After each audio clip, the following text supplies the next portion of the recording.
சென்னையின் number 1 mutton biryani ருசிக்க பாண்டி பஜார் பசும்பொன் ரெஸ்டாரண்ட்டுக்கு வாங்க.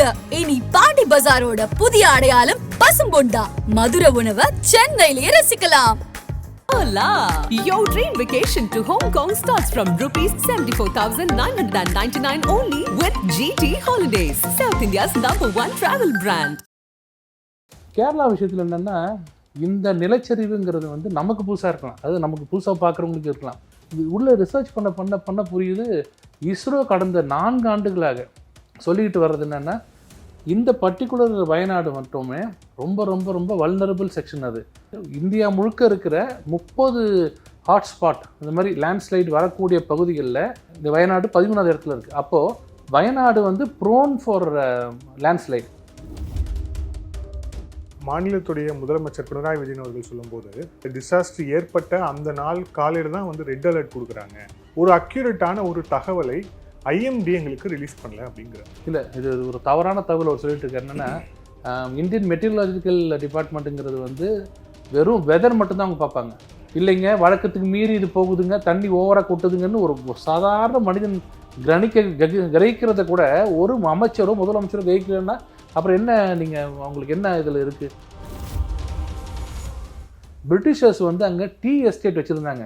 அப்போது டீ எஸ்டேட்டுன்றது ஒன்றும் பிரச்சனை இல்லை, நல்ல வேர் பிடிக்க மண் சரியாது நல்லா இருந்துச்சு. அவங்க எப்போ அந்த பிரிட்டிஷர்ஸ் போயிட்டு டீ எஸ்டேட்லாம் குறைஞ்சதோ, பெரிய பெரிய பில்டிங் கட்டக்கூடாது அந்த மாதிரி நடைமுறை எதையுமே வந்து கேரளா அரசு பண்ண மாதிரி தெரியல. விவசாயம் செய்கிற மக்களால் உங்களுக்கு எந்த ப்ராப்ளமும் வராது. ஏன்னா அவங்க பூமிக்கு அடியில் போகிறதில்ல. நீங்கள் யாரை கொண்டு போய் விடுறீங்க? ரெசார்ட்டை கொண்டு வந்து விடுறீங்க, 5 ஸ்டார் ஹோட்டல் விடுறீங்க. 5 ஸ்டார் ஹோட்டலோட பேஸ்மெண்ட் எவ்வளோ போடுறான்னா கிட்டத்தட்ட 50 மீட்டர் கீழே போகிறான். 50 மீட்டர் கீழே போகும்போது அந்த அந்த அங்கே ராக் இருக்குது பாருங்கள், கிராக் ஆகுது. நீங்கள் இந்த லேண்ட்ஸ்லைடுன்றது வந்து மண் விழுந்தது இல்லை, மண்ணுக்கு அடியில் இருக்கிற பாறை இருக்குது பாருங்கள், அது கிராக் விட்டு இருந்ததுன்னா மண்ணை தாங்கி பிடிச்சிட்டே இருக்கும்.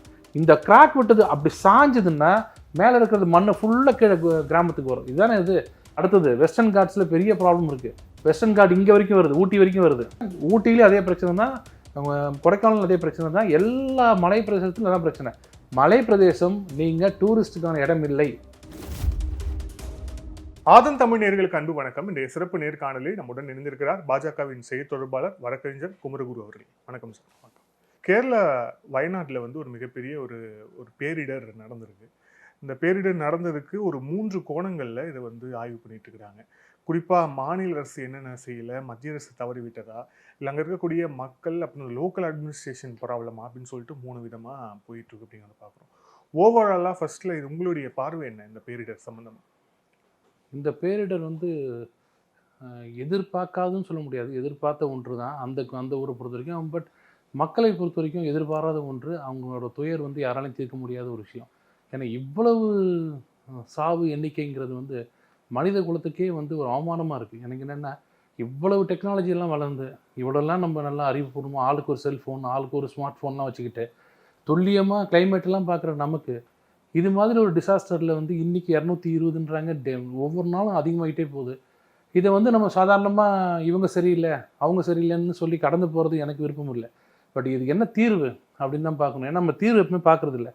2015 இங்கே சென்னையில் வந்து பெருவெள்ளம் வரும்போது 80 வருஷத்தில் வராத வெள்ளம், இது யாருமே எதிர்பார்க்கல அப்படின்னு சொல்லி ஒரு சமாளித்தாங்க. ஆனால் இதை சொல்லி சமாளிக்கிறவங்க யாரெல்லாம் மிகப்பெரிய அரசியல்வாதிகள், அமைச்சர்கள், இவங்களாம் சொல்லிட்டு போயிட்டாங்க.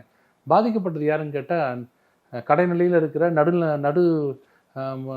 நடுத்தர வர்க்கத்தில் இருக்கும் ஏழை எளிய மக்கள் தான். வந்து வீட்டுக்குள்ளே இருந்த அவங்க சம்பாதிச்சு வச்சுருந்த ஒரே ஒரு சொத்துக்கு உண்டான சேல் டீட் இருக்குல்ல, அவங்களுக்கு இருக்கிற ஒரு சின்ன ஒரு 400 ஸ்கொயர் ஃபீட்டுக்கு உண்டான அந்த வீட்டுக்கு உண்டான சேல் டீட்டை பீரோவில் வச்சதை அந்த பீரோவில் அடிச்சுட்டு அப்படியே ஆத்தோரம் வெளியில் போயிடுச்சு. ஆனால் அன்றைக்கி என்ன சொன்னாங்கன்னா, நீங்கள் திருப்பியும் கிளைம் பண்ணிக்கலாம், யாரெல்லாம் வந்து இந்த மழையில் போயிடுச்சோ அவங்களாம் கிளைம் பண்ணிக்கலாம்னு சொல்கிறாங்க. ஆனால் கிளைம் பண்ணி வாங்கிட்டேன். கிளைம்னா அப்படி இல்லை, this is to certify your sale deed has been lost due to the rain எல்லாம் கொடுத்துட்டாங்க. அதை இப்போ எடுத்துகிட்டு போனீங்கன்னா சேல் டீட் இல்லை சார், கம்மியாக கொடுங்க. இப்போ பாதிக்கப்படுறது அமைச்சர்களோ இப்போ அரசியல்வாதிகளோ கிடையாது, மக்கள் தான். அப்போது அது எவ்வளோ சீரியஸாக பார்க்கணுங்கிறது. அப்போ நம்ம என்ன சொன்னாங்க, 80 வருஷம் தாங்க. இப்போ 2021 ஒன்று வந்தது, 2023 ஒன்று வருது. இப்போ இன்னும் நம்ம பாடம் கற்றுக்கல. இதை நம்ம சொன்ன அரசியலுங்கிறாங்க, அது இல்லை. இன்றைக்கி வந்து 20 சென்டிமீட்டர் மழை பெய்யும் அப்படின்னு சொன்னால் 100 சென்டிமீட்டர் மழை பெஞ்சாலும் நம்ம ரெடியாக இருக்கணும். அதான அர்த்தம்.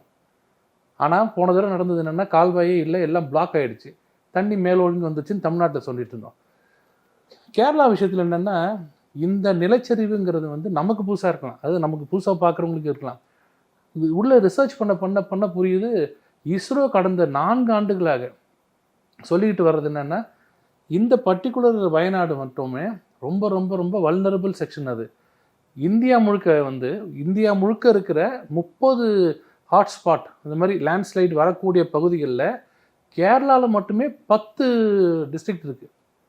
அதில் 10 ஹாட்ஸ்பாட், 30 ஓவரால் 30ல் கேரளா 13வது இடத்துல இருக்குன்றாங்க. இந்த வயநாடு 13வது இடத்துல இருக்குது. அப்போது வயநாடு வந்து ப்ரோன் ஃபார் லேண்ட்ஸ்லைட். இந்த இடம் வரும் முதலே தெரியும், இப்போ 4 வருமா தெரியும். அகில உலக லெவலில் பார்த்தீங்கன்னா 8 வெஸ்டர்ன் காட் மாதிரி இருக்கிற 8 மலைத்தொடரில் வெஸ்டர்ன் காடு 1 வேர்ல்டு லெவலில் ப்ரோன் டு லேண்ட்ஸ்லைட். நான் என்ன சொல்கிறேன், இப்போ டி நகரில் வந்து நிலநடுக்கம் வரக்கூடிய வாய்ப்பு இருக்குன்னு ஒரு இஸ்ரோ சொன்னாலே நம்ம அதை எப்படி பார்க்கணும்? பெரிய பெரிய பில்டிங் கட்டக்கூடாது அப்படி தானே பார்ப்போம். அந்த மாதிரி நடைமுறை எதையுமே வந்து கேரளா அரசு பண்ண மாதிரி தெரியல. அங்கே நிறைய ரெசார்ட்ஸ், நிறைய காட்டேஜஸ் எல்லாம் கட்ட விட்டுறாங்க. அப்போ என்ன ஆகுன்னா லேண்ட்ஸ்லைட் இருக்கிறது நிறைய பில்டிங் கட்ட லேண்ட் சாயில் லூஸ் ஆகுன்னு மழை தானே, இப்போ மழை தண்ணி நிறைய பெய்ய உள்ள தண்ணி போனோன்னே அப்படியே ஸ்லைட் ஆகுது, பேஸ்மெண்ட்டோட பில்டிங் விழுது. எனக்கு தெரிஞ்சு அது யாரும் பார்த்தா மாதிரி எனக்கு தெரியல. கேரளாவில் வந்து இதுக்குன்னு ஒரு ஆய்வு செஞ்சு அதை பண்ணக்கூடாதுன்னு சொல்லலை.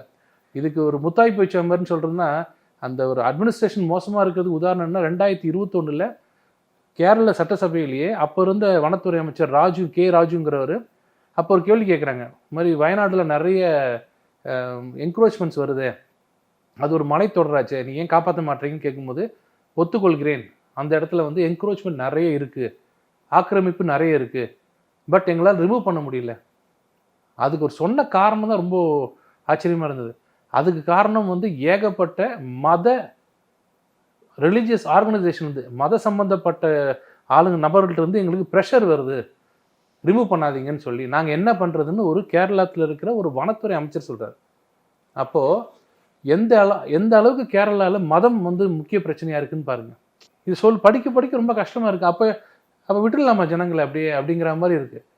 நேற்று என்ன சொல்கிறாங்க, பாலிடிக்ஸ் பண்ணாதீங்க. நீங்கள் பாலிடிக்ஸ் பண்ணல. அமித்ஷா அவர் சொல்கிறது என்னென்னா ஜூலை 23 நாங்கள் அலர்ட் பண்ணி உங்களுக்கு சொன்னோம், நீங்கள் பார்க்கல. Same alert was given to Gujarat and other states, அவங்கெல்லாம் கரெக்டாக பார்த்துட்டாங்க, ஒரு உயிர் பலி கூட கிடையாதுன்னு சொல்கிறார். இது என்ன பாலிடிக்ஸ்? நீங்கள் வந்து இந்த சமயத்தில் போய் பாலிடிக்ஸ் பண்ணுறீங்களா? இதில் பண்ணலான்னு சொல்லலை. இன்னொன்று, வெறும் அலர்ட் மட்டும் கொடுக்கறது மத்திய அரசு வேலை இல்லை. அலர்ட் மட்டும் கொடுத்துட்டா நீங்கள் எப்பவும் கொடுக்குறது தான் நாங்கள் விட்டுட்டோன்னு. முதல் முறையாக 9 பெட்டாலியன் தான் அவங்க அமைச்சிருக்காங்க. நீங்கள் வந்து இங்கே தமிழகத்தில் நாளை முதல் ஒரு வாரத்திற்கு மழை பெய்யும் சொல்கிறது ஒரு அலர்ட். நீங்கள் சீரியஸாக எடுத்துப்பீங்க, நான் ஜாலியாக எடுத்துப்பேன், அது ஒவ்வொருத்தர் விடுது. இங்கே இருக்கிற அரசு என்ன பண்ணோம், ஒன்றிய அரசு சொல்கிறதுக்காக சீரியஸாக எடுத்துக்க மாட்டாங்க. ஆனால் அங்கே வந்து NDRF 9 பெட்டாலியன் வந்தால் சீரியஸ்னஸ் என்ன? சும்மா அவங்க போர் அடிக்குதுன்னு வண்டியில் அனுப்புவாங்களா? அப்போ ஏதோ அவங்க ஸ்மெல் பண்ணுறாங்கன்னு அர்த்தம். 9 பெட்டாலியன் போயிருக்கு கேரளாக்கு NDRFலேருந்து. அப்போது ஏதோ சென்ஸ் பண்ணுறாங்க வருதுன்னு. கேரளா கவர்மெண்ட் ஒரு ஆக்ஷன் எடுக்கல. இல்லை, ஆனால் மாநிலத்துடைய முதலமைச்சர் பினராயி விஜயன் அவர்கள் சொல்லும்போது IMD இந்தியன் மெட்ரலஜிக்கல் டிபார்ட்மெண்ட் வந்து ஒரு அக்யூரேட்டான ஒரு ரிப்போர்ட்டை எங்களுக்கு கொடுக்கல அப்படிங்கிறார். குறிப்பாக வந்து அந்த டிசாஸ்டர் ஏற்பட்ட அந்த நாள் காலையில் தான் வந்து ரெட் அலர்ட் கொடுக்குறாங்க, காலையில் தான் ரெட் அலர்ட்டே வந்து கொடுக்குறாங்க. ஒரு அக்யூரேட்டான ஒரு தகவலை IMD எங்களுக்கு ரிலீஸ் பண்ணல அப்படிங்கிறார். இல்லை, இது ஒரு தவறான தகவல் அவர் சொல்லிட்டு இருக்காரு. என்னன்னா இந்தியன் மெட்டீரியலாஜிக்கல் டிபார்ட்மெண்ட்டுங்கிறது வந்து வெறும் வெதர் மட்டும்தான் அவங்க பார்ப்பாங்க. வெதர் தான் பார்ப்பாங்க. வெதர் எவ்வளவு நீங்கள் நிலநடுக்கம் இதெல்லாம் பார்க்கலாம். ஆனால் மழை நிறைய பெஞ்சா இந்த டி நகரில் இருக்கிற மண் சரியுமா, அடையாறில் இருக்கிற மண் சரியுமான்னு அவங்க பார்க்க முடியாது. அவங்க மழை எவ்வளோ கொட்டுன்னு சொல்லுவாங்க. ஆனால் அதுக்கு தான் உதாரணம் சொல்கிறேன், அமித்ஷா அவர்கள் ஹோம் மினிஸ்ட்ரியிலேருந்து ஏன் பெட்டாலியன் அனுப்புகிறாரு? அப்போ உங்களுக்கு அதில் சீரியஸ்னஸ் தெரியுது இல்லை? இவங்க ஆரஞ்சுனா 5-10 cm வரும், சென்டிமீட்டர் வரும், ஒரு ரெட்டா 50 சென்டிமீட்டர் வரும். இது பார்க்குறது சொல்லலை. அந்த இடத்துல பிரச்சனை வரப்போகுது அப்படின்னு சொல்ல ஒன்றும் இல்லைங்க. அதுலேருந்து ஒரு குடும்பத்தை சேர்ந்த ஒருத்தர் முகமது இஸ்ரேவோ என்ன ஒரு பேர், அவங்க ஒய்ஃப் பேர் ஆலிஸோன்னுமோ, அவங்க சென்ஸ் பண்ணுறாங்க, இல்லைங்க ஏதோ தப்பு நடக்குது. இத்தனைக்கும் அவங்களது வந்து கான்க்ரீட் வீடு, அவங்க வீடு. அவங்க சொல்கிறாங்க இல்லை ஏதோ தப்பாக நடக்க போகுது வாங்கன்னு அந்த அந்த வீட்டில் இருக்க மனைவி கூப்பிட்றாங்க, ஹஸ்பண்டையும் பையனையும். ஹஸ்பண்ட் வரமாட்டேங்கிறாரு. இங்கே சுற்றி இவ்வளோ கூரைகள்லாம் இருக்குது, சாதாரண குடிசைலாம் இருக்குது, அவங்களே இருக்கிறாங்க, நல்ல வீடு கான்க்ரீட் வீடு, நமக்கு என்னம்மா ஆகும்னு அந்த அம்மா அழுது அந்த அம்மா கம்பல் பண்ணி கூப்பிட்டு போயிருக்காங்க 2 பேரையும். இன்னைக்கு டியூஸ்டே காலையில், வென்ஸ்டே நடக்குது, டியூஸ்டே ஈவினிங் நடக்குது. இன்னைக்கு பார்த்தீங்கன்னா அங்கே இருக்கிற ஸ்ட்ரக்சர்லேயே இவர் வீடு மட்டும்தான் கான்க்ரீட் வீடு நிற்குது நல்லா, ஆனால் வீடு ஃபுல்லாகவே மூடிச்சு. எதுக்கு சொல்கிறேன்னா, ஒரு சாதாரண ஒரு சாமானியன் சென்ஸ் பண்ணுறாரு, இல்லைங்க வழக்கத்துக்கு மீறி இது போகுதுங்க, தண்ணி ஓவராக கொட்டுதுங்கன்னு ஒரு சாதாரண மனிதன் கிரகிக்கிறத கூட ஒரு அமைச்சரோ முதலமைச்சரோ கிரகிக்கலன்னா அப்புறம் என்ன, நீங்கள் அவங்களுக்கு என்ன இதில் இருக்குது, என்ன அவங்களுக்கு சென்ஸ் தெரியுது? அப்போ யாருமே அதை பார்க்கலன்னு அர்த்தம், இதை வந்து யாருமே சீரியஸாக எடுத்துக்கலன்னு அர்த்தம். விழுந்ததுக்கு அப்புறம் வந்து நீ சொல்லலையா நான் சொல்லலையா அப்படிங்கிறாங்க. இன்னொன்று எனக்கு தெரிஞ்சு என்னோட ஞாபகத்தைப்படி பார்த்தீங்கன்னா எக்ஸ்பீரியன்ஸில் மோடி அவர்கள் தான் முதல் பிரதமர் உலகத்தில் எங்கே போனாலும் கிளைமேட் சேஞ்ச் வந்து மிகப்பெரிய ஒரு சேலஞ்ச், அடுத்த மனித குலத்துக்கு மிகப்பெரிய சேலஞ்ச் அப்படின்னு சொன்னது மோடி அவர்கள் மட்டும்தான். அது யூஎன்லேயே பேசியிருக்காரு. யூஎன்ல பேசுனதுக்கப்புறம் மற்ற கண்ட்ரிலாம் அவரை வந்து அவ்வளோ கொண்டாடினாங்க. இந்த பிரச்சனையை நீங்கள் பெரிய விஷயம் பேசியிருக்கீங்களான்னு. ஏன்னா 1 டிகிரி வெப்பம் ஏறிச்சுன்னா ஒரு கான்டினென்ட்டே அழிகிற அளவுக்கு நம்ம ஊரில் வந்து இந்த வேர்ல்டில் வந்து அவ்வளோ குளோபல் வார்மிங் அவ்வளோ மோசம். அதனால் டீசல் பெட்ரோலை குறைங்க, யூசேஜை குறைங்கிறாங்க. ஆனால் தமிழ்நாட்டில் தெர்மல் பிளான்ட் தான் இப்போ இருக்குது. தெர்மல் பிளான்ட்னா உங்களுக்கு தெரியும், அனல் மின் நிலையம். அனல் மின் நிலையம் தான் 75% ஆஃப் தி எலக்ட்ரிசிட்டி கொடுக்குது. ஆல்டர்னேட் எதுன்னு கேட்குறாரு அவர். ஆல்டர்னேட்டிவ் என்னன்னு சொல்கிறாரு, சோலாருங்கிறாரு. சோலாருக்கு லஞ்சம் கொடுங்குறாங்க. நம்ம ஊர் இவெல்லாம் பேசுகிறாங்களே, இந்த ஊர் எப்படி குளோபல் வார்மிங் எப்படி இருக்கு பாருங்க. குளோபல் வார்ம் ஆனான்னா வெப்பமானா எனக்கு என்ன, எனக்கு பணத்தை கொடுத்துரு. சோலார் எப்படி போனால் எனக்கு என்ன சொல்லணும், குளோபல் வார்மிங்னு சொல்கிறாங்க. அங்கே நடக்குது, இங்கெல்லாம் ஏகப்பட்ட பிரச்சனை நடக்குது. இங்கே தமிழக முதல்வர் என்ன பண்ணோம், முடிஞ்ச வரைக்கும் தெர்மல் பிளான்ட்டை க்ளோஸ் பண்ணுங்க, ஹைட்ரோ கொண்டு வாங்க, தண்ணியை வச்சு மின்சாரம் தயாரிக்கிறத கொண்டு வாங்க, சோலார் கொண்டு வாங்க, நியூக்ளியர் கொண்டு வாங்க, என்ன வேணால் பண்ணுங்க, தெர்மலை மூடுங்க, அதான் ஹீட் அதிகமாக இருக்குன்னு சொல்லணும்ல. சோலார் வராதீங்க, வந்தால் பணம் கொடுங்கன்றாரு. நம்ம போன பேட்டியிலே சொன்னோம் சோலாரில் எவ்வளோ தப்பு நடக்குதுன்னு. இவங்க யாருமேங்க குளோபல் வார்மிங்கை பற்றியோ கிளைமேட் சேஞ்சை பற்றியோ காலையில் இல்லை. அவங்களுக்கு தெரிஞ்ச ஒரே சேஞ்ச் இந்த சேஞ்ச் தான். இந்த பணத்தை கொடுத்துட்டு என்ன வேணால் பண்ணிக்க. ஆனால் இதை நடந்துட்டா மட்டும் மத்திய அரசு என்ன செஞ்சுது, ஒன்றிய அரசு என்ன செஞ்சுது, நடுவண் அரசு என்ன செஞ்சுது, இந்த தான் பேசுவாங்களே தவிர இங்கே மாநில அரசு என்ன செஞ்சுது. இன்னும் சொல்கிறேன், அடுத்தது வெஸ்டர்ன் காட்ஸில் பெரிய ப்ராப்ளம் இருக்குது. வெஸ்டர்ன் காட் இங்கே வரைக்கும் வருது, ஊட்டி வரைக்கும் வருது. இதே தான் சொல்கிறாங்க. வெஸ்டர்ன் காட்டில் இருக்கிற அந்த எக்ஸ்பர்ட் பேனல் கமிட்டியோட சேர்மன் இருக்கார் பாருங்க, கேட்கில், மாதவ் காட்கில். அவர் இன்னைக்கு நேற்று சொல்லலை, அவர் கிட்டத்தட்ட 10 வருஷம் சொல்லிட்டு இருக்காரு, ரொம்ப சாதாரணமாக எடுத்துக்காதீங்க, இருக்கிறதுலே வயநாடு தான் ரொம்ப மோசமான இடம், அது இப்படி பண்ணாதீங்கன்னு அவர் சொல்கிற ஒரு கட்டுரை எழுதுறாரு. இங்கே வந்து இண்டிபெண்டன்ஸ்க்கு அப்புறம் யாருமே அங்கே இல்லை, நாங்கள் யாரையும் வேண்டாம் போகக்கூடாதுன்னு சொல்லணும். பிரிட்டிஷர்ஸ் வந்து அங்கே டீ எஸ்டேட் வச்சுருந்தாங்க. அப்போது டீ எஸ்டேட்டுன்றது ஒன்றும் பிரச்சனை இல்லை, நல்ல வேர் பிடிக்க மண் சரியாது, நல்லா இருந்துச்சு. அவங்க எப்போ அந்த பிரிட்டிஷர்ஸ் போயிட்டு டீ எஸ்டேட்லாம் குறைஞ்சதோ, இந்த அரசியல்வாதிகள் அரசு எப்போ உள்ளே வந்ததோ, வயநாடை வந்து அவங்க மெட்டீரியலிஸ்டிக்காக பணம் சம்பாதிக்கிற ஒரு இடமா மாற்றிட்டு என்ன பண்ணாங்க, கிளைமேட்டை வச்சு ஏகப்பட்ட காட்டேஜ், ஏகப்பட்ட ரெசார்ட்ஸ் கட்டிட்டாங்க. இங்கே அவர் என்ன சொல்கிறாருன்னா, அது மட்டும் இல்லைங்க, சுற்றி இருக்கிற குவாரிஸ் நிறைய இருந்திருக்காங்க வயநாடு சுற்றி, மலை குவாரி. அங்கே இஷ்டத்துக்கு அவங்க பாம்பு போட்டு வெடி மருந்துலாம் வச்சு நிறைய உடச்சி கடிச்சு இன்னும் பண்ணிட்டாங்க. திடீர்னு ஈக்காலஜிக்கல் டிபார்ட்மெண்ட் உள்ளே போய் நிறுத்திட்டாங்க, எல்லா குவாரிஸ் நின்றுச்சு. ஆனால் குவாரிஸில் வெடித்த அந்த அந்த வெடிகுண்டு இருக்குது பாருங்க, வெடி மருந்து, அதனோட இம்பேக்ட் வந்து பூமியில் இன்றைக்கி இருக்குது, கிராக் ஆகிருக்கு. நம்பாதீங்க, என்ன வேணாலும் ஆகும்னு சொல்லி அந்த பேனல் அவர் சொல்லிக்கிட்டே இருக்கார். Wayanad it's not a place for commercial activities, please பண்ணாதீங்கன்னு. கவலையே இல்லை. நேற்று சொல்கிறாங்க எல்லாருமே, இதுக்கெல்லாம் ஒன்றிய அரசு நிதி கொடுக்கல, ஒன்றிய அரசு பார்த்துக்கல அப்படின்னு. அங்கே வயநாடுல காட்டேஜுக்கும் அங்கே இருக்கிற ரெசார்ட்ஸுக்கும் அனுமதி கொடுக்குறது யாரு? இல்லை, அது வந்து மாநில அரசு தான். இல்லை, ஆனால் அந்த கட்கல் கமிட்டியோடைய ரிப்போர்ட் வந்து வெளியாகி அதுக்கப்புறம் வந்து அது சம்பந்தமான விவாதம் வந்து போகும்போது, இது வந்து லோக்கல்ல இருக்கக்கூடிய, இப்போ இவங்க வந்து கட்கல் கமிட்டிலேயே 3 விதமாக பிரிக்கிறாங்க. ஈக்கோலாஜிக்கலி சென்சிட்டிவ் ஜோன் சொல்லிட்டு 3 ஜோனாக பிரிக்கிறாங்க. இந்த 3 ஜோனில் பிரித்து ஜோன் 1ல் வயநாட்டில் கூட நிறைய பிளேஸ் வருது. ஆனால் அதில் வந்து அவர் கிட்டத்தட்ட அந்த ஜோன் இப்போ பரிந்துரைப்படி பண்ணணும் அப்படின்னா யாருமே இருக்க முடியாது. அப்போ அங்கே இருக்கக்கூடிய மக்கள் எங்கே போவாங்க, அவங்களுடைய வாழ்வாதாரம் என்ன ஆகும்னு ஒரு கேள்வி இருக்குல்ல.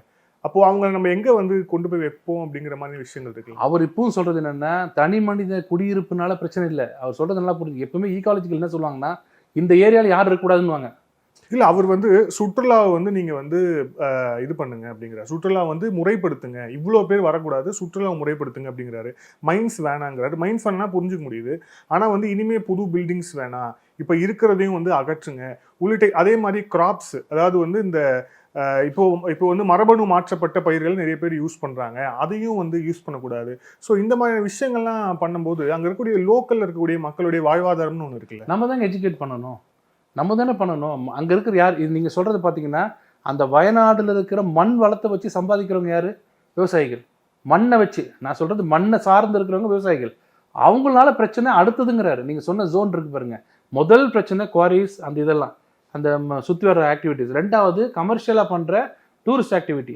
இதை குறைச்சாலே நீங்கள் அங்கே குடியிருக்கிறவங்களால ஒரு பிரச்சனை இல்லை. இன்றைக்கும் சொல்கிறேன், வெஸ்டர்ன் காட்டில் ஊட்டியில் நீங்கள் முள்ளங்கி போட்டுட்டு முட்டைகோஸ் போட்டு விவசாயம் செய்கிற மக்களால் உங்களுக்கு எந்த ப்ராப்ளமும் வராது. ஏன்னா அவங்க பூமிக்கு அடியில் போகிறதில்ல. நீங்கள் யாரை கொண்டு போய் விடுறீங்க?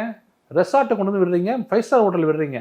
5 ஸ்டார் ஹோட்டலோட பேஸ்மெண்ட் எவ்வளோ போடுறான்னா கிட்டத்தட்ட 50 மீட்டர் கீழே போகிறான். 50 மீட்டர் கீழே போகும்போது அந்த அந்த அங்கே ராக் இருக்குது பாருங்க, கிராக் ஆகுது.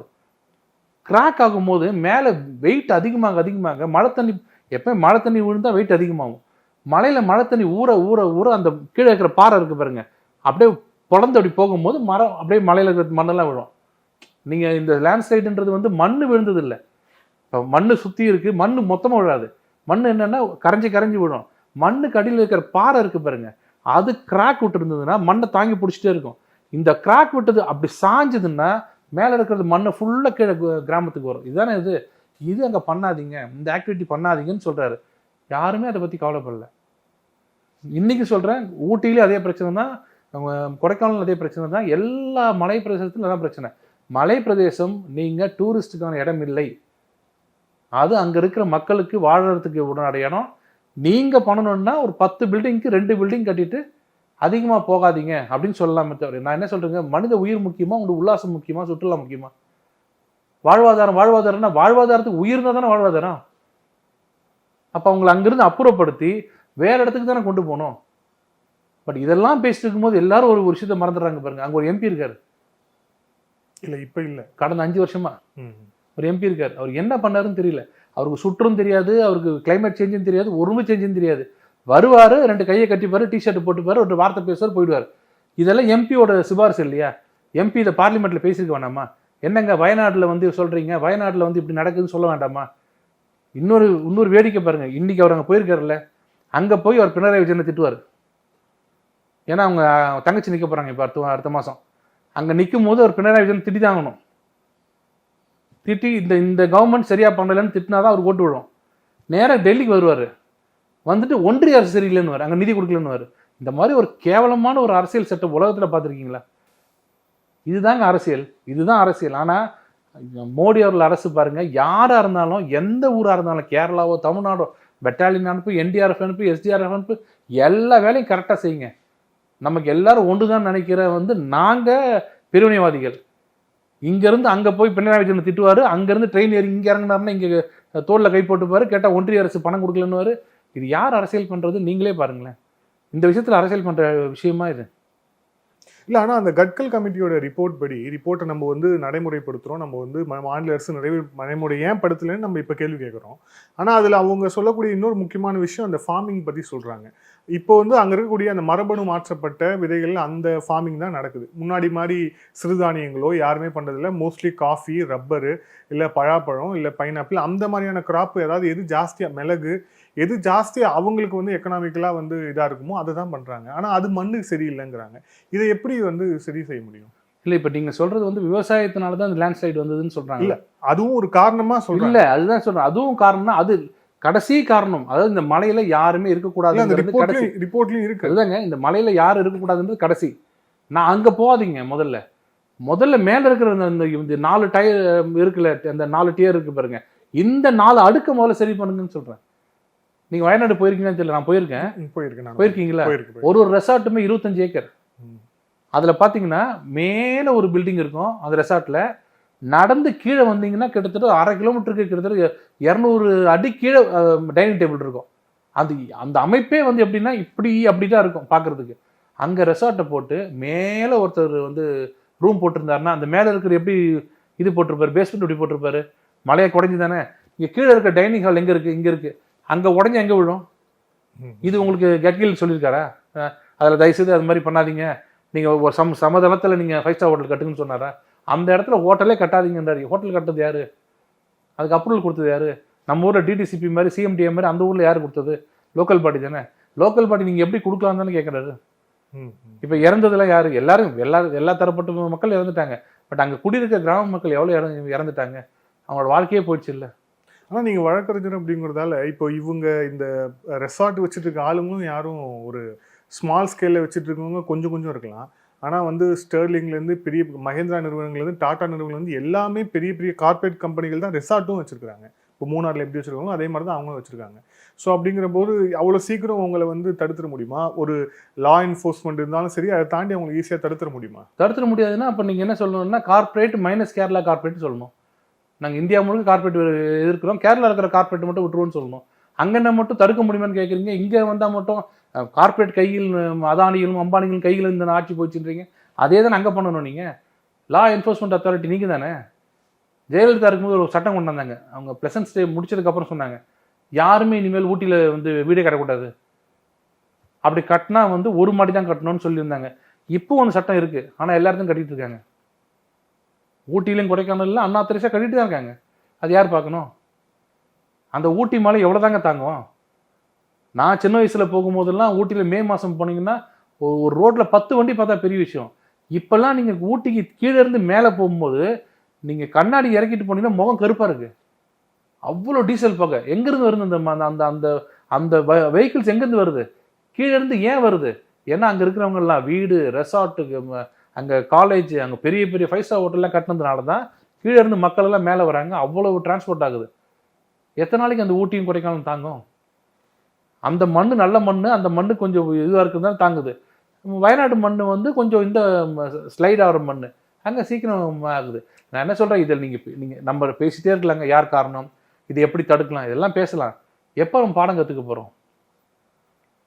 அவர் அமித்ஷா சொன்ன ஒரு வார்த்தை எல்லாரும் மறந்துடுறாங்க பாருங்க. குஜராத்தில் நாங்கள் சொன்னோன்னே நடவடிக்கை எடுத்தோம்னு சொல்கிறாங்க பாருங்க. அப்போ அதுதானே கவர்மெண்ட் உங்களுக்கு. நான் என்ன சொல்கிறேன், தப்பு நடந்து போச்சுங்க, எல்லாம் முடிஞ்சு போச்சு. 23 ஒரு அலர்ட் கொடுக்குறாங்க, பெட்டாலியன் வருது. பினராயி விஜயன் ஒரு அட்லீஸ்ட் ஒரு சின்ன ஒரு அறிவிப்பு, வயநாட்டில் இருக்க அத்தனை பேருமே ஒரு 2 நாளைக்கு வெளியில் போயிடுங்க, ரெசார்ட்லாம் காலி பண்ணுங்க, ஒரு வாரம் பொறுத்து திரும்பி வந்துடலாம். ஏன் சொல்ல? யாருக்கு அதை பற்றி தெரியாது. என்ன ஆக போகுது, இவ்வளோ தானே. இவங்க ஒரு காமெடியாக ஸ்டேட்மெண்ட் கொடுப்பாங்க, 20 சென்டிமீட்டர் எதிர்பார்த்தா 500 வந்துச்சுன்னு. அது எல்லா ஊர்லேயும் அப்படி தானே, எல்லா ஊர்லேயும் அப்படி தானே. தமிழ்நாட்டில் அப்படி தானே வந்துச்சு. ஆனால் தமிழ்நாட்டில் உண்மையிலே சொல்லுங்கள், 20 சென்டிமீட்டர் மழை பெய்யும் போது ஒரு சொட்டு தண்ணி இல்லையாங்க, எல்லாம் போயிடுச்சா? அப்புறம் அதிகமாக வந்துச்சா? 20 சென்டிமீட்டருக்கு போது இவ்வளோ ஹைட் இருந்தது, 50 சென்டிமீட்டர் வந்து மேலே போய் இதுவாயிடுச்சு. என்னது கேட்குறாங்க, நிதி எங்கே கொடுத்தீங்கன்னு. நிர்மலா சீதாராமன் தெளிவாக சொல்கிறாங்க, நாங்கள் கொடுத்த 5000 கோடி நிதி, தமிழக சென்னைக்காக கொடுத்த 5000 கோடி நிதி எங்கே போச்சுன்னு கேட்குறாங்க. இது வரைக்கும் பதில் யாருமே இல்லை. சென்னைக்கு போன வருடம் கொடுத்தது வடிகாலுக்காக மட்டுமே 5000 கோடி, 4000 கோடி, 5000 கோடி. நேற்று பார்லிமெண்ட்ல சொன்னாங்க 5000 கோடின்னு. அதை நேரு சொல்றாரு 90% முடிஞ்சிருச்சுன்னு. மேயர் சொல்றாங்க 60%ன்றாங்க. அந்த பெர்சன்டேஜ் அவங்களுக்கு ஆக்சுவலாக பெர்சன்டேஜ் என்னன்னு தெரியல, அவங்களுக்கு எது பெர்சன்டேஜ் தெரியல. இவர் 60, உங்களுக்கு எது பிடிச்சது 40 நீ சொல்லிக்கன்றாங்க. ஆனால் இது வரைக்கும் எனக்கு அதனோட உண்மையான கணக்கு யாருமே சொல்லலை. ஆனால் இங்கே தண்ணி ஏறினா மட்டும் நிதி கொடுக்கவில்லை ஒன்றிய அரசுன்னு. இது மக்கள் பார்த்துட்டு தான் இருக்காங்க. இன்னைக்கு நிதி கொடுக்குறாங்களோ இல்லையோ, இன்னைக்கு எல்லா வேலையும் செய்றீங்க. ஏன்னா நம்ம தமிழ்நாடு இன்னைக்கு வந்து நிதியில வந்து எங்கேயோ போயிடுச்சு, அவ்வளோ மேலாண்மையில். இன்னைக்கு தமிழ்நாட்டு மக்கள் வந்து எந்த குறையும் கிடையாது. இப்போ மக்கள் வந்து இப்போ வாழ்க்கை என்ன பண்றதுன்னு தெரியாம முடிச்சுட்டு இருக்கும்போது தான் ஃபார்முலா ரேஸ் நடக்குது. இப்போ மக்கள் எல்லாம் முடிஞ்சு போச்சு, படிப்பு, பட்டினி கிட்டினி, எலக்ட்ரிக்லாம் ஃப்ரீ எலக்ட்ரிசிட்டி, தேனும் பாலம் ஓடுது, அள்ளி குடிச்சிட்டு இருக்காங்க. குடிச்சிட்டு என்ன பண்றதுன்னு தெரியல பாருங்க. எங்க எதை பார்க்கலான்னு கேட்டால் ஃபார்முலா ரைஸ் வைக்கிறாங்க. இப்போ மக்கள் வந்து பூரிப்புல இருக்காங்க, கழிப்படைஞ்சு என்ன பண்றதுன்னு தெரியாம ஃபார்முலா ரைஸை பார்க்குறாங்க போய். இப்போ இதுக்கு உங்களுக்கு பணம் வருது இல்லை, இவ்வளோ வரி பண்றீங்கல்ல, வடிகால் உங்களுக்கு சரி பண்ண வேணாமா? ஒரு ரோடு நல்லா இருக்கா இன்னைக்கு சென்னையில்? ஒரு ரோடு அப்போ உங்கள் எண்ணம் வந்து ஆளுகின்ற மக்களுக்கு எண்ணம் அதில் இல்லை, வேற இதில் இருக்குது. அதை நீங்கள் சரி செய்யாமல் கேட்கில் கமிட்டி சொன்னா என்ன, இஸ்ரோ சொன்னா என்ன, யார் சொன்னாலும் இஸ்ரோ சொன்னால் கூட அவர் உட்கார இப்போ லஞ்ச் சாப்பிட்டு போக சொல்வார்னு வருவார். நம்ம டிஎம்கே ஆளுங்க கேட்டிங்கன்னா இஸ்ரோ சொல்கிறாங்கன்னா இஸ்ரோ அப்படி தான் சொல்லுவான் எப்பவுமேனுவாங்க. ஏதாவது கொஞ்சமாவது ஒரு யார் என்ன சொல்கிறான்னு கேட்குறாங்களா? எப்படிங்க ஒரு ஃபார்முலா ரேஸ் வைக்கிறீங்க? இபி பில்லை பார்த்தா அவன் ஷாக் ஆகி உட்காந்துருக்கிறான். பல ஃபேக்ட்ரிலாம் மூடிட்டு இருக்கிறாங்க. இப்போ எப்படிங்க ஃபார்முலா ரேஸ் வைக்கிறீங்க? ஆனால் இவர் சொல்கிறாரு வந்து ஒன்றிய அரசு தவறி விட்டது கிளைமேட் சேஞ்சுன்னு. நான் ஒன்று கேட்குறேங்க, ஸ்டாலின் அவர்கள் உதயநிதி ஸ்டாலின் வாங்க உட்கார வச்சு கேளுங்க, what is climate change, global வார்மிங்னா என்ன, அதுக்கு என்ன செய்யணும்னு சொல்லுங்க. போர் எடுத்து போத்திக்கணும்னு சொல்லுவாங்க. குளோபல் வார்மிங்னா ரொம்ப வார்மாக இருந்தால் போத்திக்கணும்னுவாங்க. இவங்களோட அந்த அந்த புரிதலை வச்சுக்கிட்டு நீங்கள் எப்படி எல்லாம் பண்ணுவீங்க? இன்னொரு டிராஸ்டிக் சேஞ்ச் வரும், திருப்பி நம்ம வீடெல்லாம் முழுகும், நம்ம வீட்டில் எல்லா பண்ட பாத்திரம்லாம் போயிடும், எலக்ட்ரானிக் ஐட்டம்லாம் போவோம், நம்ம திருப்பி திட்டிக்கிட்டு திருப்பி அவங்களுக்கு ஓட்டு போடுவோம். இப்போ இந்த ராகுல் காந்தியோடைய இந்த டெல்லியில அவர் பாராளுமன்றத்தில் பேசின ஸ்பீச் அதுவும் வந்து ஜாஸ்தியாக வந்து விவாதிக்கப்பட ஒரு விஷயமா மாறி இருக்கு. நிறைய உறுப்பினர்கள் பேசுறாங்க. குறிப்பாக கார்த்திக் சிதம்பரம் அவர்கள் பேசும்போது அவர் அதில் வந்து நிறைய விஷயங்களை குறிப்பிட்டு சொல்லும்போது நிர்மலா சீதாராமன் அவர்களே சொல்றாரு, மக்கள் பட்ஜெட் பற்றி பேசும்போது உங்களுக்கு வந்து மக்களுக்கான பட்ஜெட்டை கொடுக்கறது உங்களுக்கு தெரியல, ஏன்னா நீங்கள் வந்து எலெக்டட் இல்லை, நீங்கள் வந்து செலக்டட், அதனால் உங்களுக்கு வந்து தெரியல, மக்கள் வந்து வேலை வாய்ப்பு இல்லாமல் இருக்காங்க, இன்ஃப்ளேஷன் பயங்கரமாக இருக்குது, உள்ளிட்ட பல விஷயங்கள் இருக்குது. அப்படிங்கிற போது நீங்கள் அதை எதையுமே நீங்கள் உங்களோட பட்ஜெட்டில் அட்ரஸ் பண்ணவே இல்லை அப்படின்னு வந்து விமர்சிக்கிறார். இல்லை, அவர் சொன்னதை வன்மையாக கண்டிக்கிறேன். அவர் வந்து நிர்மலா சீதாராமன் சொன்னான்னு நினச்சிட்டு இருக்கீங்களா? அவர் நிர்மலா சீதாராமன் சொன்னார் அப்படிதான் அவர் சொன்னார். இன்டெரக்டாக மன்மோகன் சிங்கை சொல்கிறாரு. எப்போ மக்களை சந்திக்காமல் ராஜ்யசபா எம்பியை வச்சுட்டு மேலே வர உனக்கு என்ன மக்களை பற்றி தெரியும், மக்களோட அழுகு தெரியுமா? நாங்கள்லாம் மக்களால் தேர்ந்தெடுக்கப்பட்டோம்னு சொல்லும்போது 10 வருஷம் எங்களை ஆண்டா இருப்பார் ஒருத்தருங்க. மக்கள்லாம் யாருன்னே தெரியாமல் முழுக்க முழுக்க மக்களை சந்திக்காமல் ஒரு நிதியமைச்சராக இருந்து மன்மோகன் சிங்காக இருந்தார் பாருங்க ஒருத்தர், ஒரு பிஎம். அவர் எவ்வளோ லட்சணத்தை நடத்தியிருப்பாருன்றது இன்டெரக்டாக அவர் சொல்கிறாருங்க. புரியலையா உங்களுக்கு? அவர் என்ன சொல்கிறாருன்னா பார்த்துக்க, நிர்மலா சீதாராமன் நான் சொல்கிறது அவருக்கு இல்லை, அவங்களுக்கு. அப்போ என்ன சொல்கிறாரு, மக்களை சந்திக்காமல் ஒரு ராஜ்யசபா எம்பியாக ஒருத்தர் வந்தாருன்னா அவர் மக்களை பற்றி ஒன்றும் தெரியாது, நேரம் மேலேருந்து குதிக்கிறாங்க. அப்போ அந்த ஸ்டாண்ட் எடுத்துக்கிட்டிங்கன்னா சிதம்பரம் எங்கே இருக்கார் இப்போ? ராஜ்யசபாவில் இருக்கு. அப்போ அவருக்கு உட்காரவே கூடாது. அவர் எந்திரிச்சு பேசினார் வச்சுங்களேன், உங்களுக்கெல்லாம் மக்களை பற்றி என்ன தெரியும், மக்களை பற்றி உட்காருங்க அப்படின்னு சொல்லலாமா? எதுக்காக ராஜ்யசபா வந்தது? ராஜ்யசபா எதுக்கு வந்தது? தமிழ்நாட்டில் மேல் சபை எதுக்கு வந்தது? இந்த மாதிரி அறிவாளிகள் எல்லாம் மக்களால் தோற்கடிக்கப்பட்டாலும் இல்லை மக்கள்கிட்ட போய் அவங்களால வந்து சந்திக்க முடியாத இருக்கிற இன்டெலெக்சுவல்ஸ், ஒரு சுப்ரீம் கோர்ட் ரிட்டையர்டு ஜட்ஜு கொண்டு போயிட்டு நீங்கள் போய் எம்எல்ஏ எலெக்ஷன்ல நிற்க மாட்டார். ஆனால் அதுக்காக அவரோட இன்டெலெக்சுவாலிட்டி இதுக்கு பிறகு மூளை அதை யூஸ் பண்ணாமல் போகக்கூடாதுன்றதுக்காக தான் ராஜ்யசபா மேல் சபை, தமிழ்நாட்டு மேல் சபைன்னு கொண்டு வந்தது. அவங்களோட அறிவை பயன்படுத்திக்கணும், அதுக்கு தான் கொண்டு வந்தது. ராஜ்யசபாவில் இருக்கவங்கலாம் வந்து அறிவே இல்லாதவங்க, லோக்சபாவில் தேர்ந்தெடுக்கப்பட்டவங்கலாம் அருமையானவங்க. லோக்சபா இங்கே இருக்கிற லோக்கல் எம்எல்ஏ தேர்ந்தெடுக்கிறவங்க, தர்மாக்கோல் வச்சு மூடுறவங்கலாம் மிகப்பெரிய விஞ்ஞானிகள். ஆனால் ராஜ்யசபாவில் வர்றவங்களுக்குலாம் ஒன்றுமே தெரியாதுங்கிறதுலாம் கார்த்திக் சிதம்பரத்துக்கு வந்து என்ன கோபமோ மன்மோகன் சிங் மேலே அந்த வார்த்தை பேசிருக்கூடாது. ஏன்னா என்னதான் இருந்தாலும் மன்மோகன் சிங் நிதி அமைச்சராக இருந்து ஒரு ஒரு உண்மையிலே மேதையாக இருந்தவர், அவர் அப்படி சொல்றது நான் கண்டிக்கிறேன். அவர் வந்து நிர்மலா சீதாராமன் தான் சொன்னார். நிர்மலா சீதாராமன் சொல்ல, அவர் மக்களை சந்திக்காம வந்தா உங்களுக்கு என்ன தெரியும் மக்களை பத்தி, நிதி சுமை உங்களுக்கு என்ன தெரியும்னாரு. நம்ம நாட்டோட நிதி அமைச்சர் வந்து மன்மோகன் சிங், அவர் ராஜ்யசபால தான் வந்தார். இல்லை, அவர் ஏன் அந்த விஷயம் முக்கியமாக இன்னொரு விஷயம் சொல்கிறாருன்னா, கிட்டத்தட்ட மத்திய அரசில் வந்து 10 லட்சம் வேலை வாய்ப்புகள் வந்து நிரப்பப்படாமல் காலியாக இருக்குது. ஏற்கனவே நம்மக்கிட்ட வந்து வேலை இல்லா திண்டாட்டமும் இருக்குது. ஸோ இதை வந்து அட்ரஸ் பண்ணுற மாதிரி பட்ஜெட்டில் ஏதாவது நிதி ஒதுக்கியிருக்காங்களா, இல்லை வந்து அதை பிளேஸ் பண்ணுறதுக்கான விஷயங்களுக்கான தனி பட்ஜெட் ஒதுக்கியிருக்காங்களான்னு பார்த்தா எதுவுமே அதில் வந்து இல்லவே இல்லை. கார்பரேட்டுக்கு 5% வந்து 5% கீழே வந்து கம்மி பண்ணியிருக்கிறாங்க கார்பரேட் டேக்ஸு. இந்த மாதிரியான விஷயங்களாக தான் இருக்கே தவிர, ராகுல் காந்தி அதான் சொல்கிறார், இந்த பட்ஜெட் வந்து 2 ஏக்களுக்காக பண்ணது. ஒன்று வந்து A for Ambani, A for Adani அப்படிங்கிறார். A1 A2னாரு. A1 A2 அப்படின்னா சாரி, நான் அக்யூஸ்ட் 1 அக்யூஸ்ட் 2. ஆமாம், அதான் ஒன்று அதானி, ஒன்று சோனியா காந்தி, ஒன்று ராகுல் காந்தி. ஆக்சுவலாக அக்யூஸ்ட் 1 சோனியா காந்தி, அக்யூஸ்ட் 2 ராகுல் Gandhi. National Herald case. National Herald accused 1 and 2 அவங்க தானே. எனக்கு தெரிஞ்சு அதுக்கும் இதுக்கும் இல்லை, எனக்கு தெரிஞ்சு அதானி மேலேயும் அம்பானி மேலேயும் கேஸ் போட்டு அவங்க அக்யூஸ்டாக இல்லை எங்கேயுமே. அவர் A1 A2ன்னு சொல்கிறது தப்பு இல்லை, அவங்க 2 பேர் தான் அவங்க A1 A2. அவர் அப்படி பேசக்கூடாது அந்த மாதிரி முன்னமே தெரியாமல். இப்போ என்ன பிரச்சனைனாங்க, காங்கிரஸும் சரி இங்கே இருக்க தமிழ்நாட்டுக்கு 40 எம்பிகள் என்ன பிரச்சனைனா, ஓவராக ஒரு இமேஜை கிரியேட் பண்ணிட்டாங்க, நாங்கள் தான் வரப்போகிறோம் ஆட்சிக்குன்னு. வர முடியல. நாங்கள் 240 தெரியுமா, அவங்க 290 தெரியுமான்னு சொல்லி பார்த்தாங்க மக்கள். ஆமாம் அப்படிதான் அப்படின்னு யோசிக்கிறதுக்கு பார்த்தா மோடி தான் இன்னைக்கு பிஎம், அமித்ஷா தான் இன்னைக்கு ஹெச்எம், எல்லாம் அவங்க தான் இருக்கிறாங்க. அப்போ பிஜேபி தான் ஆளுதா அப்படின்னு, அப்போ அவங்க ஆட்சிக்கு வந்துட்டாங்களே, நீங்கள் எதுக்கு தேவையில்லாம பேசுறீங்கன்னு யோசிக்க ஆரம்பிக்கிறாங்க பாருங்க. இப்போ ஃப்ரஸ்ட்ரேஷன் அதிகமான உடனே அல்வா சமைக்கிறதுல எத்தனை பிசி ஓபிசி, என்ன ஒரு புத்தி கூர்மை பாருங்களேன். அல்வா சமைக்கிறதுல வந்து ஒரு எஸ்சி இல்லையா, ஒரு எஸ்டி, இந்த மாதிரி அறிவுபூர்வமான பேச்செல்லாம் நம்ம பார்க்க முடியாது இல்லைங்க. அது என்னன்னா ஓவரா ஃப்ரஸ்ட்ரேஷன் அதிகமாக போன உடனே அவர் அப்படி பேசுறாரு, கார்த்திக் சிதம்பரம் இப்படி பேசுறாரு, எல்லாம் அவங்க பேசிக்க வேண்டியதானே. இல்ல அதுல என்னன்னா, இப்போ நாட்டுல வந்து எஸ்சி எஸ்டி அப்புறம் இவங்க தான் வந்து கிட்டத்தட்ட 73% இருக்கிறாங்க. 73% பீப்புளுடைய ரெப்ரசன்டேஷனை வந்து அவங்களுக்கான விஷயங்களை வந்து இதுல எதுவுமே இல்லை. அவங்க பிளஸ் கூடவும் இல்லை. அப்ப இந்த பட்ஜெட் எதுக்கு, பட்ஜெட் யாருக்காக நீங்க போறீங்கன்னு கேட்கிறாரு அவர். என்ன 72% யாருக்கு இல்லைன்னு சொல்லுங்க.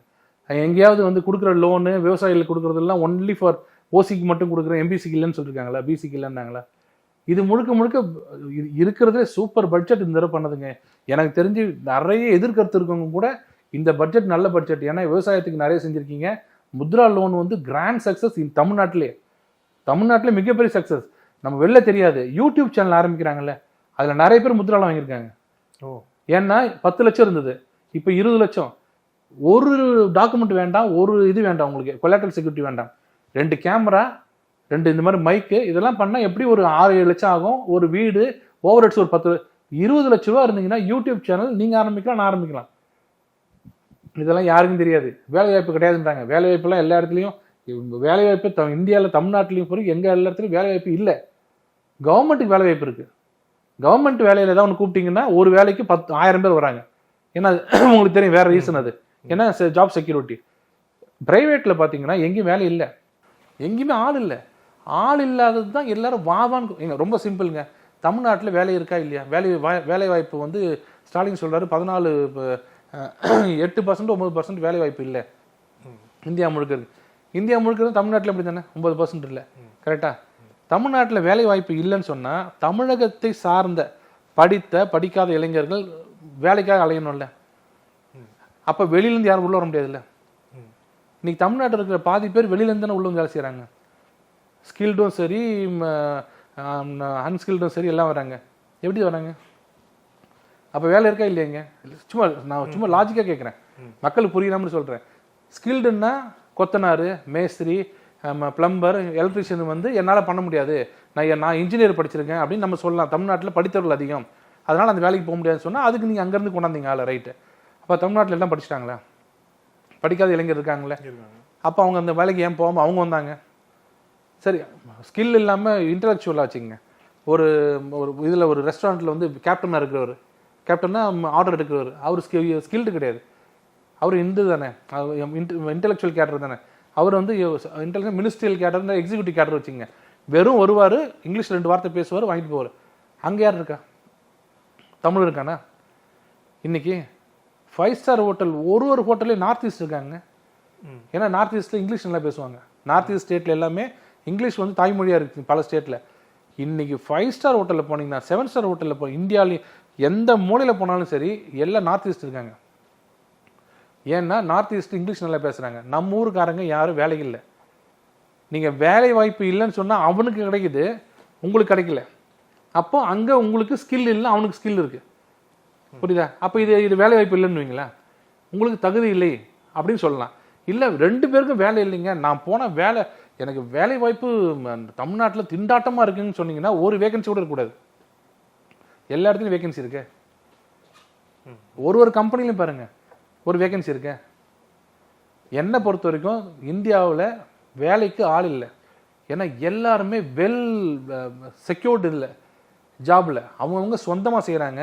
சில பேர் விருப்பம் இல்லாமல் வீட்டில் இருக்காங்க, வேலை செய்வானே, நான் அப்படியே இருந்துக்கிறேன், நான் ஒரு பெரிய ப்ராஜெக்ட் பண்ண போகிறேன், அடுத்த ஒரு இதுக்கு போக போகிறேன், அப்படி இருக்கிறாங்க. வேலை வாய்ப்பு இல்லைன்னா பசி கொடுமை அதிகமாக இருக்குமா? அதான் அர்த்தம். வேலைக்கு போக முடியாமல் ஒருத்தர் இருந்தாங்கன்னா, ஒரு குடும்பத்தில் எல்லாரும் வேலைக்கு போகாமல் இருந்தாங்கன்னா அந்த குடும்பத்தில் பசி இருக்கும்ல. உங்களுக்கு தெரியுமா எங்கே பசியோடு இருக்காங்கன்னு? ஏன் நல்ல நீங்கள் யோசிச்சு பாருங்க. அப்போனா வெறும் பசியோடு இல்லாமல் இருக்கிறவங்க கிடையாது, வீட்டில் டிவி எல்லாத்தோடு இருக்காங்க. நான் சொல்கிறது 80 கோடி மக்களுக்கு நம்ம உணவு தானியம் கொடுக்குறோம். வெறும் ரேஷன் கார்டில் வாங்கி சாப்பிட்றவங்க மட்டும் நம்ம நாட்டில் இல்லை, வீட்டில் சாப்பிட்றாங்க.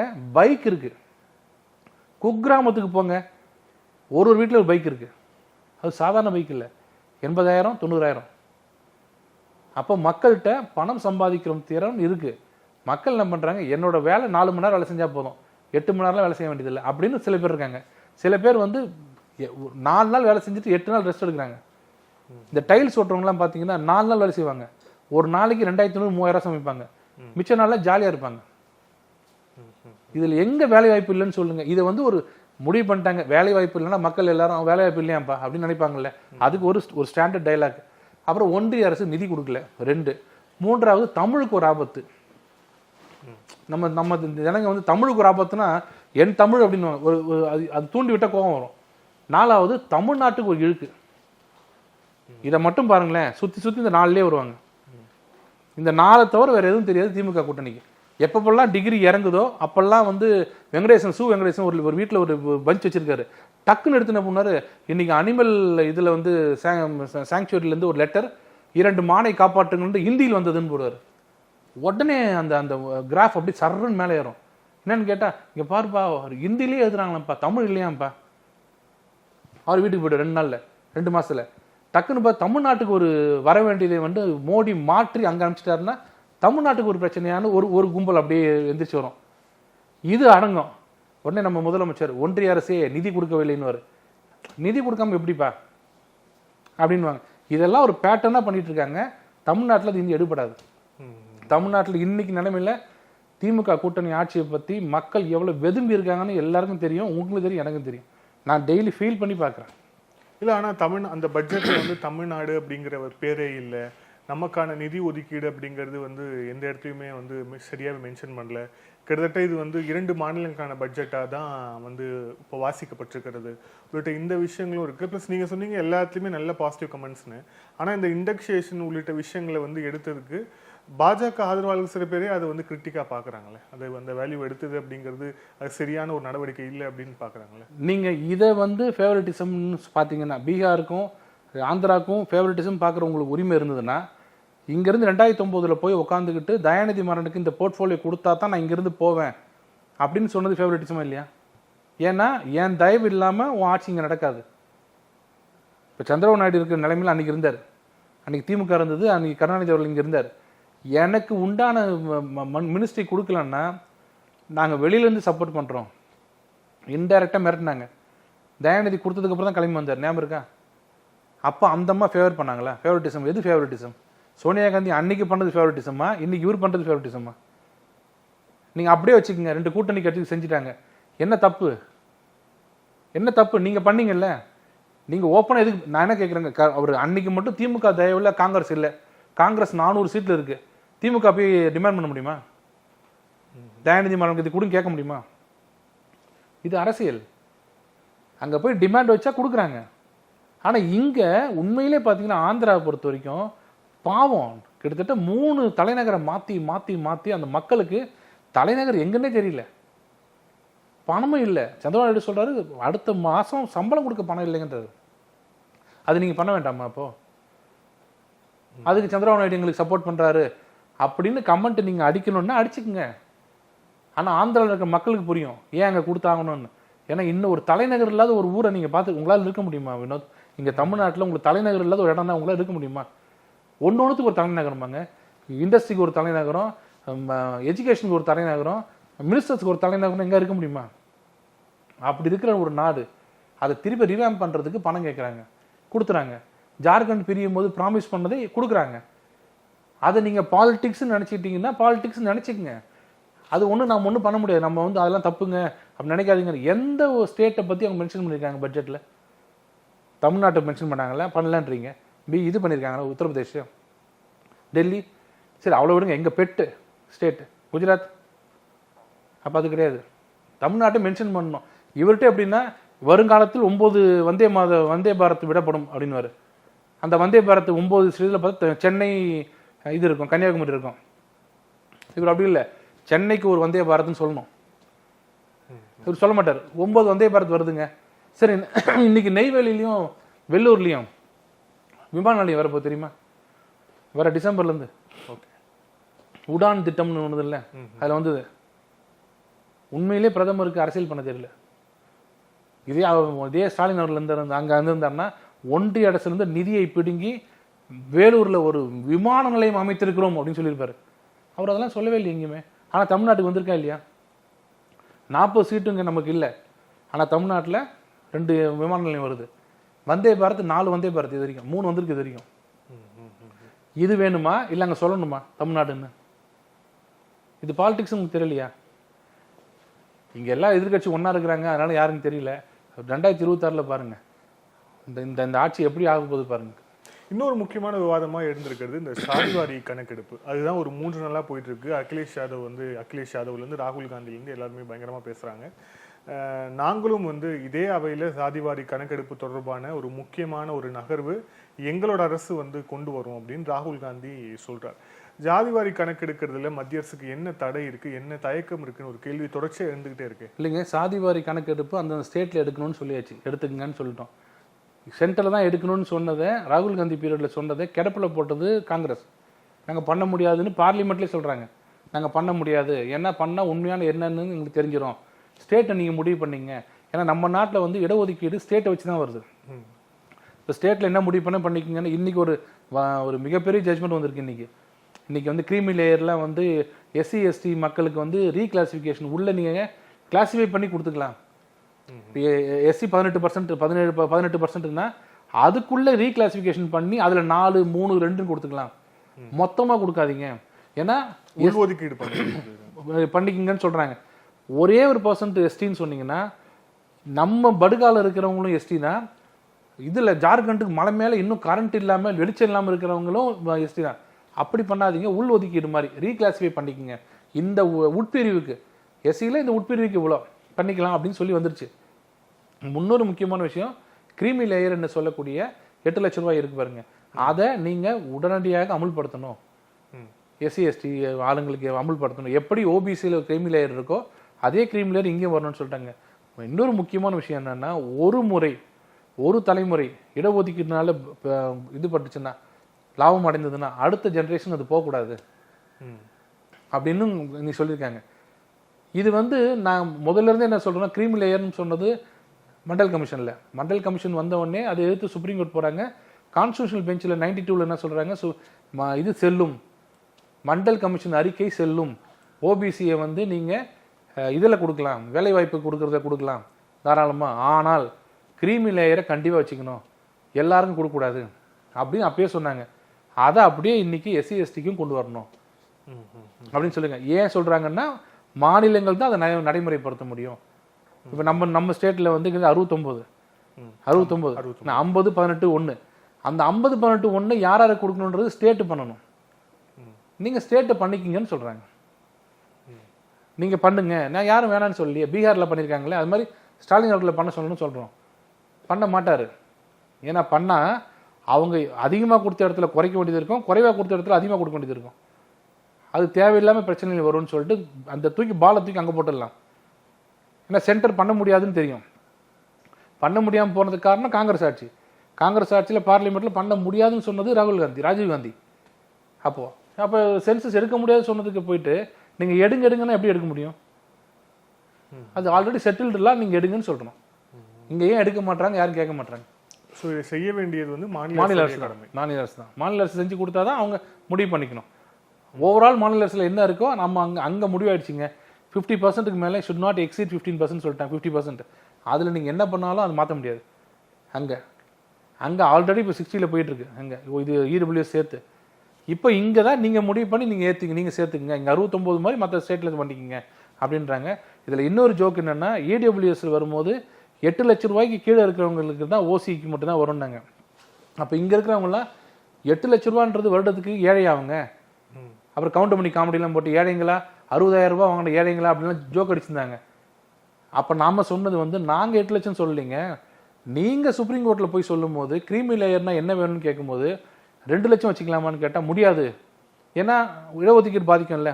இப்போ நான் ஒரு பிசி, எனக்கு இடஒதுக்கீடு வேணும்னா எனக்கு 8 லட்சம்ன்றது வச்சா தான் எனக்கு வரும். எனக்கு நீங்கள் 4 லட்சம் வச்சா என் பையனுக்கு வராது. அப்போ நான் என்ன பண்ணேன், இங்கே இன்க்ரீஸ் பண்ணிட்டே போயிட்டேன். இங்கே இன்க்ரீஸ் பண்ணி 8 வச்சுட்டேன். 8 லட்சம்னா நான் கன்சிடர் பண்ணலாம், ஏன்னா எனக்கு 6 லட்சம் தான் சம்பளம். அடிக்கடி மாற்றிக்கலாம்னு சொல்லிட்டாங்க சுப்ரீம் கோர்ட். அந்தந்த விலைவாசிக்கு ஏற்ற மாதிரி 8, 9, 10 அந்த எனக்கு அப்படி மேலே மேலே வரும், என் பையனுக்கு கிடச்சிட்டே இருக்குன்ற நல்ல நோக்கத்தில் வச்சுட்டேன். இங்கே இடபிள்யூஎஸ்க்கு 8 லட்சம் மட்டும் 60,000 ஏழையா? அப்போ இங்கே 8 லட்சம் சம்பாதிக்கிற நீ ஏழையா அப்படின்னு நம்ம கேட்க முடியாதுல்ல. நாம் என்ன சொன்னோம்னா அங்கே என்ன ஸ்லாப் கொடுத்தீங்களோ அதுதாங்க இடபிள்யூஎஸ்ல கொடுத்துருக்கோன்னு சொன்னோம். அப்போ ஊன்றவங்க இன்னைக்கு என்ன சொல்கிறாங்க, இல்லை கிரிமி லேயர்னு கொடுக்கணும்னு சுப்ரீம் கோர்ட் சொல்லுது. ஏன்னா ஒரே ஒரு ஒரு எஸ்சி பிரிவை சேர்ந்தவரோ எஸ்டி பிரிவை சேர்ந்தவரோ ஓபிசி கூட வச்சுங்களேன், ஒரு முறை அவர் எப்படியாவது படித்து கடிச்சு ஐஏஎஸ் ஆகிட்டாருன்னா அவரோட ஸ்டேட்டஸ் அதிகமாகிடுது. ஸ்டேட்டஸ் அதிகமானதுக்கப்புறம் அவர் பையனை அதே மாதிரி கொடுக்காதீங்க. ஏன்னா அவருக்கு சம்பளம் வந்து மாதம் 2 லட்சம்னா 16 லட்ச ரூபா வருது, கிரீமி லேயருக்கு மேலே போயிடுறாரு. அப்போ அந்த குடும்பத்தை எக்ஸாம் பண்ணுங்கன்றாங்க. அது வரவேற்கத்தக்கது தான் எல்லாருமே. ஏன்னா ரிசர்வேஷனோட முழு பலனும் உண்மையான டிசர்விங்க்கு போய் சேரணும். அதே மாதிரி ஒரு தடவை பயன்பெற்றவங்க அடுத்த தலைமுறைக்கு வரக்கூடாது, அந்த தலைமுறையோடு போயிடணும். ஆனால் இது நடைமுறைப்படுத்த முடியுமா? இதில் சிக்கல் எல்லாம் நடைமுறைப்படுத்த முடியுமா? குறிப்பாக மாநில அரசுகள்லாம் அதை ஏற்றுக்கொள்ளுமா? ஏன்னா இடபிள்யூசி இப்போ கூட கம்யூனிஸ்ட் கேரளா கவர்மெண்ட் ஏற்றுக்கொள்ளும், ஆனால் நம்ம கவர்மெண்ட் அது வந்து ஏற்றுக்க மாட்டாங்க. இவ்வளோ விஷயங்கள் இருக்குது. இந்த கிரீம் லேயர் கொண்டு வந்து இந்த மாதிரி இந்த ஜட்ஜ்மெண்ட் 92 கிரீம் லேயர் கொண்டு சொல்லி நம்ம கொண்டு வரலையே, ஸ்டேட் கவர்மெண்ட் கொண்டு வரலையா அதை. பட் ஸ்ட்ரிக்டாக கொண்டு வராங்க. இனிமேல் என்னன்னா இந்த மாதிரி இட ஒதுக்கீடு வரும்போது ஸ்ட்ரிக்டாக ஃபாலோ பண்ணணும்னு சொல்லுவாங்க. எனக்கு தெரிஞ்சு எல்லா ஸ்டேட் ஆரம்பிச்சிருவாங்க. இப்போ அது மக்களே விரும்புகிறாங்க. இது எப்படிங்க அது வேணான்னு சொல்கிறது? நான் சொல்கிறேன் எஸ்சி மக்களே விரும்புவாங்க. அதை எனக்கு கிடச்சிருச்சு, எனக்கு அப்புறம் என் சித்தப்பா பையனுக்கு கிடைக்கட்டும். அதுதானே அவங்க எங்கெங்க கேட்டாங்க? எந்த ஊரில் இவங்க அரசியல் பண்ணுறதுக்காக சொன்னாங்க? அவங்க என்னைக்கு வேணான்னாங்க? எனக்கு வரணும், நான் கஷ்டப்பட்டு படிச்சுட்டு வந்தவன் எனக்கு இடஒதுக்கீடு கேட்டுன்னு கேட்டாங்க. அவருக்கு வந்துருச்சு. அவர் ஒரு ஆர்டிஓவோ பெரிய ஒரு முதலாளியாவோ தொழிலதிபரோ ஆகிட்டார். அவர் வேணாங்கிறாரு. எனக்கு தெரிஞ்சு எத்தனை நண்பர்கள் தெரியுங்களா, எங்களுக்கு வேண்டாங்க, உண்மையிலே வேற யாராவது ஒருத்தர் வந்தால் போதுங்க அப்படின்னு சொல்கிறாங்க. இவங்க தான் முட்டுக்கட்டையை போட்டுவிட்டு இல்லை உங்களுக்கு நீங்கள் விடக்கூடாதுன்னு சொல்கிறது அரசியல்வாதிகள் தானே. இப்போ அதுக்கு ஒரு தீர்வு வந்திருக்குன்னு தான் இன்னைக்கு நினைக்கிறேன். நன்றி சார். பல்வேறு கேள்வி. Thank you sir. Thank you so much.